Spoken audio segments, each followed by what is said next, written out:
महाराष्ट्रामध्ये जेवढे राजकीय पक्ष आहेत हे प्रत्येक जण आपापल्या पक्षाची ताकद वाढवण्याचा प्रयत्न करतात आणि प्रत्येकाला तशा प्रकारची मुभा आहे. आता अलीकडच्या काळामध्ये युतीचं, आघाड्यांचं अशा प्रकारचं राजकारण चालतं. आपण पत्रकार मित्र पण सगळेजण बघता. महत्वाच्या निवडणुकीच्या निमित्तानं आम्ही आमचं जे काही धोरण असतं त्या पद्धतीनं जातो. स्थानिक स्वराज्य संस्थांच्या निवडणुकीच्या निमित्तानं कार्यकर्त्यांना असं वाटत असतं की बाबा आपल्याला संधी मिळाली पाहिजे, आपल्याला पण काम करता आलं पाहिजे आणि त्याच्यामुळं हे सगळे आमचे कार्यकर्ते सगळ्याच पक्षाचे तशा प्रकारची अपेक्षा करत असतात. आता तुम्ही जर बघितलं तर माझ्या एकट्याच्या पक्षात नाही, अनेकांच्या पक्षात वेगवेगळे मान्यवर प्रवेश करतात. तसं बघितलं तर अनिल देसाई आणि मी पूर्वी एकत्रच काम केलेलं आहे, परंतु मधल्या काळामध्ये काही थोडंसं वेगवेगळ्या रस्त्यांनी सगळेजण गेले. आता पुन्हा आम्ही त्यांना सामावून घेतोय. दादा, सातारा जिल्ह्यामध्ये युतीमध्ये थोडी धुसफूस असल्याचं दिसतंय. आता जयकुमार गोरे यांनी मकरंदाबांच्या वाई विधानसभा मतदारसंघात कार्यक्रम घेऊन परिवर्तनाची वेळ आहे अशा प्रकारची स्टेटमेंट केलं. त्यावर आबांनी सुद्धा मी काय 2-3 हजार निवडून आलो नाही, मोठ्या फरकाने निवडून येतो असं तो.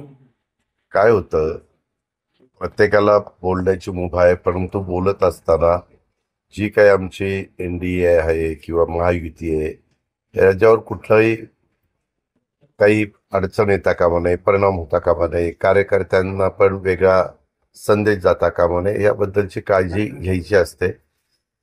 मागे देखील आम्ही ज्यावेळेस महाविकास आघाडीत असायचो त्यावेळेस पण अशा काही घटना घडायच्या, पण त्याची काळजी भाजपची स्वतः मुख्यमंत्री घेतील, राष्ट्रवादीची मी घेईन, शिवसेनेचे एकनाथराव शिंदे घेतील असं आम्ही बसून ते खूप. दादा, कर्जमाफीचा मुद्दा विरोधकांनी उचलून धरलेला आहे.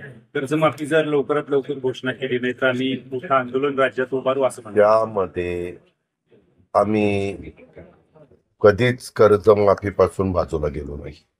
आमच्या जाहीरनाम्यामध्ये होतं महायुतीच्या, आम्ही त्याच्याशी स्टिकअप आहोत.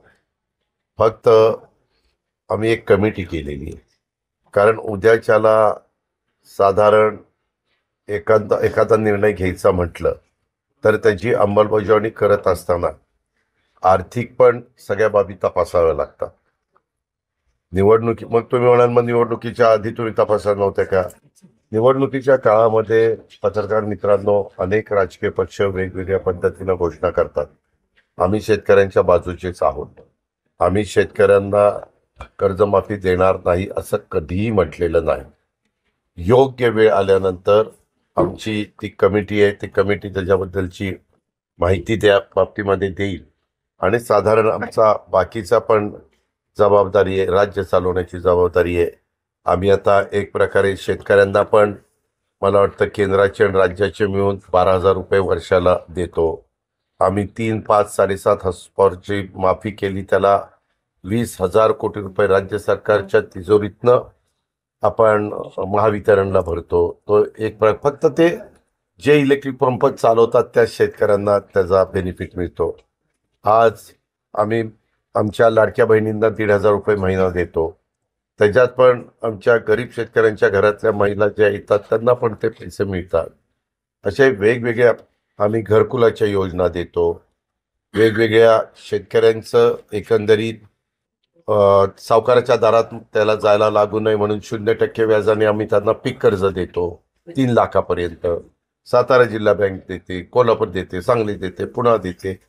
अशा पद्धतीनं आपण करतो आणि त्याच्यातून एक प्रकारे हा पूर्वी तर शेतकऱ्यांना सावकाराच्या दारात जावं लागायचं, आता शेतकरी 0% व्याजाने फक्त घेतलेलं कर्ज त्यांनी वेळेत फेडलं पाहिजे, आर्थिक शिस्त पण राहिली पाहिजे. अशा पद्धतीनं आमचं काम चालू आहे आणि आम्ही कधीही केलेल्या घोषणेपासून बाजूला गेलेलो नाही. आम्ही योग्य वेळ आल्यानंतर ती कर्जमाफी देणार. सकट होईल का? आता पहिल्यांदा जरा तपासून घेऊ दे ना बाबा. मी समिती केली की नाही, समिती केल्यानंतर ते आम्हाला सांगतील ना कुठल्या घटकाला द्यायचं, मग अल्प का अत्यल्प का किती एकराच्या आतल्या वगैरे हे सगळं देऊन तपासून लहान शेतकऱ्याला मदत करण्याची भूमिका आणि सर्वच प्रकारच्या शेतकऱ्यांना चांगला भाव त्यांच्या पिकांना त्यांचं एकंदरीत जे काही योजना असतात त्या योजना त्यांच्यापर्यंत पोहोचवण्याचा असा सगळा आमचा प्रयत्न आहे. दादा, मुंबईतील कबूतरखान्याच्या प्रश्नी पेटा जी संस्था आहे तिनं समर्थनार्थ जाहिरातबाजी केली आहे.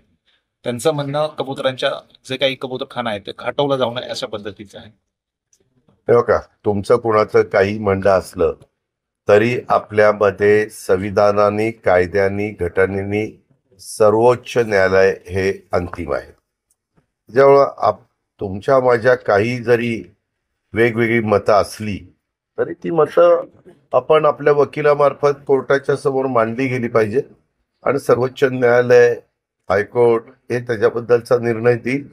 तो निर्णय त्यांनी ऑलरेडी दिलेलाच आहे आणि त्या पद्धतीनं अंमलबजावणी करणं हे सरकारचं काम पडतं. राज ठाकरेंनी उद्धव ठाकरेंना फोन केलाय, गणपतीच्या एकूण कार्यक्रमासाठी निमंत्रण दिलंय, कसं बघताय? नाही, मला एक कळत नाही हो. एका भावानी एका भावाला गणपतीला बोलवलं कसं बघता तसं बघतो. एक भाऊ एका भावाच्या घरी जाणार आहे आणि गणेशोत्सवाला तो हजर राहणार आहे. काय बघतो, कसं बघतो, असं बघतो का असं अवघड आहे. मी तुम्हाला वेळ दिली राहू काहीतरी मला ऊस काय वोट चोरीचा प्रश्न तुम्ही मगाशी कुठं झाली ती दाखवा ना. त्यामध्ये असं काही बर पश्चिम बंगालमध्ये ममता बॅनर्जी जिंकल्या तेव्हा वोट चोरी झाली नाही. पंजाब आलं ताब्यात आपच्या, दोनदा माग आमचं दिल्ली आलं, कलकत्ता आलं, कर्नाटक आलं, आंध्र प्रदेश आलं, तिकडं तेलंगणा आलं, तामिळनाडू आलं. तिथं काही नाही. जर इकडं काही झालं की लगेच वोट चोरी आहे. अरे वा दादा पृथ्वीराज चव्हाण आणि हा पूर्ण निवडणूक आयोगाला स्वायत्तता दिलेली, त्यांच्या अखत्यारीतला प्रश्न आहे. जे कुणाच्या असेल त्यांनी निवडणूक आयोगाकडे तक्रार करावी, निवडणूक आयोग तपासे आणि अंतिम निर्णय घेईल. दादा, पृथ्वीराज चव्हाणांच्या घरातील सदस्यांची मतदानाची 3 ठिकाणी माहिती नोंद आलेली समोर आहे. याबाबत भाजपनं पण पत्रकार परिषद घेतली. मध्ये त्यांनीच ह्या बोगस मतदानाच्या बाबत आवाज उठवला होता.